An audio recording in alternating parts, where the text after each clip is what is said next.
പിതാവും പുത്രനും പരിശുദ്ധാത്മാവുമായ പരിശുദ്ധ തൃത്വമേ, ലോകത്തിൻ്റെ അതിർത്തി മുതൽ മറ്റേ അതിർത്തി വരെയുള്ള സക്രാരികളിൽ സന്നിഹിതനായിരിക്കുന്ന യേശുക്രിസ്തുവിൻ്റെ ശരീരവും രക്തവും ആത്മാവും ദൈവത്വവും അങ്ങേക്കെതിരായി ചെയ്യപ്പെടുന്ന അക്രമങ്ങൾക്കും ദൈവദോഷങ്ങൾക്കും അനാസ്ഥയ്ക്കും പരിഹാരമായി സമർപ്പിക്കുന്നു.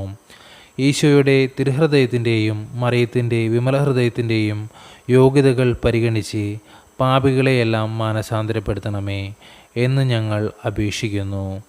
ആമേൻ. സ്വർഗസ്ഥനായ ഞങ്ങളുടെ പിതാവേ, അങ്ങയുടെ നാമം പൂജിതമാകണമേ, അങ്ങയുടെ രാജ്യം വരണമേ, അങ്ങയുടെ തിരുമനസ്സ് സ്വർഗത്തിലെ പോലെ ഭൂമിയിലുമാകണമേ.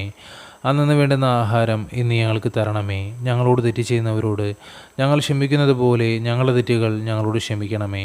ഞങ്ങളെ പ്രലോഭനങ്ങൾ ഉൾപ്പെടുത്തരുതേ, തിന്മയിൽ നിന്ന് ഞങ്ങളെ രക്ഷിച്ചുകൊള്ളണമേ. നന്മ നിറഞ്ഞ മറിയമേ സുസ്തി, കർത്താവ് അങ്ങയോട് കൂടെ സ്ത്രീകളിൽ അങ്ങ് അനുഗ്രഹിക്കപ്പെട്ടവളാകുന്നു. അങ്ങയുടെ ഉദരത്തിൻ്റെ ഫലമായ ഈശോ അനുഗ്രഹിക്കപ്പെട്ടവനാകുന്നു.